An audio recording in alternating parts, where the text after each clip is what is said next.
Lors d'une allocution particulièrement marquante, le Premier ministre Ousmane Sonko prit la parole devant la presse ainsi qu'un large auditoire en Turquie. Ce déplacement, organisé récemment, avait pour objectif clair de consolider un partenariat stratégique solide avec Ankara, tout en diversifiant les relations économiques et diplomatiques du Sénégal avec d'autres nations. Ces propos, empreints d'une vision affirmée, méritent toute notre attention. La Turquie, expliqua-t-il, partage avec nous un héritage historique qui, sur plusieurs points, présente des similitudes, notamment sur le plan colonial. Elle a dû, elle aussi, relever des défis culturels et identitaires complexes, ce qui l'a conduite à engager des réformes profondes, parfois comparables à nos propres aspirations actuelles. Un exemple simple, presque anodin, mais révélateur, l'enseignement dans nos langues nationales.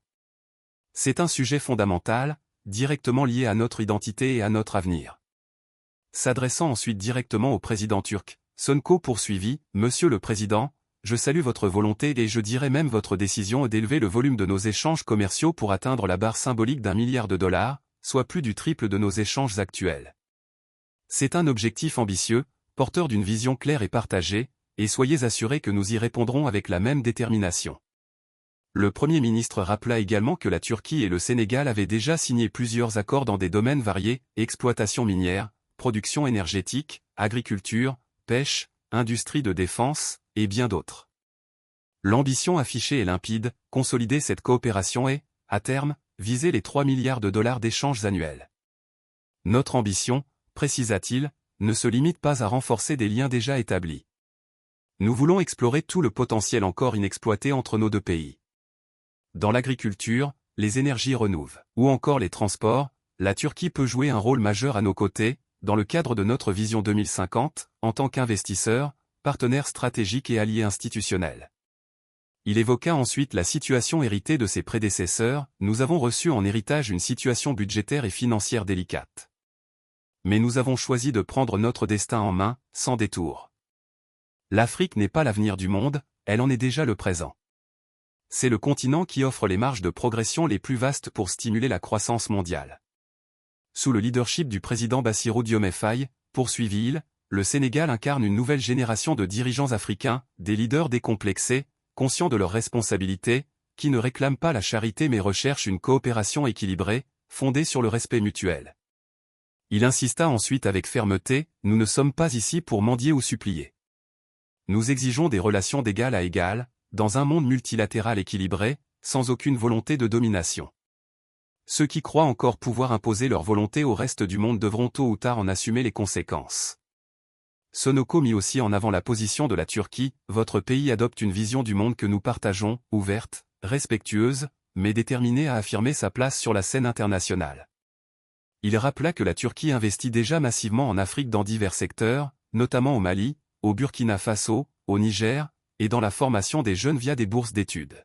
Il aborda ensuite un point crucial, le secteur de la défense est pour nous un pilier stratégique. Le Sénégal, bien que jouissant d'une stabilité politique enviable, se trouve dans une région exposée à des menaces réelles, terrorisme, instabilité des pays voisins. Nous devons donc nous préparer. La Turquie, forte d'une industrie de défense performante et reconnue, est un partenaire naturel pour nous. Le Premier ministre évoqua les accords militaires déjà signés, fourniture d'équipements, formation des forces sénégalaises, partage de renseignements. Nous voulons renforcer nos capacités à protéger notre territoire et notre population. Puis il élargit la perspective, au-delà de nos échanges bilatéraux, nous comptons sur vous, Monsieur le Président, pour plaider en notre faveur auprès d'autres partenaires avec lesquels vous entretenez des relations privilégiées et jouissez d'une crédibilité certaine. Il se tourna également vers une question brûlante, la situation en Palestine et à Gaza.